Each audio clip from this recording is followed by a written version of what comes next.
வலிதான் வாழ்க்கையே. வலிதான் உனக்கு எல்லாத்தையும் கற்று தரும். இதை நீ நல்லா புரிஞ்சுக்கணும். தாயின் வலிதான் உனக்கு வாழ்க்கை, தகப்பனின் வலிதான் உனக்கு வரவும் செலவும், விவசாயியின் வலிதான் உனக்கு உணவு, ஆடு மாடு கோழியின் வலி உனக்கு சுவை.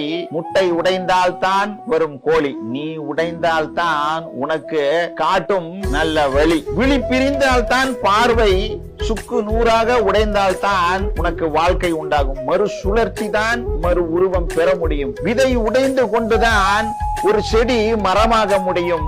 உன் மனம் உடைந்து கொண்டு வருவது மறு ஒரு வாழ்வுக்கு. கலங்காதே மனமே கலங்காதே, கலக்கத்திற்கு நீ கலக்கம் காட்டுவாய். டஃப்புக்கு டஃப்பு கொடுப்போம். தாயின் வழியில் பிறந்தவன் தான் நீ. பிறக்கும் போதே நீ நிறைய அழுதுட்ட, இனி அழுவதற்கெல்லாம் ஒண்ணும் இல்ல. எதுக்கும் கலங்காத.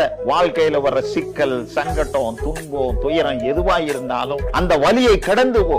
உனக்கான ஒரு வாழ்க்கை அந்த வலியெல்லாம் கடந்துதான் ஒன்று காத்து கொண்டிருக்கிறது. மிகப்பெரிய ஒரு வெற்றியாக உயரத்தில் உனக்காக நின்று கொண்டிருக்கிறது. நீ அதை மட்டும் பாரு. உனக்கான வாழ்க்கை அந்த வாழ்க்கையின் ஓட்டமே காட்டிவிடும். ஓட ஓடத்தான் அனைத்தும் உருவமாக பெற முடியும். அந்த மாதிரி பயணம் பண்ணிட்டே இரு. உனக்கான வாழ்க்கை எதிர்காலத்தில் காத்துக் கொண்டிருக்கிறது.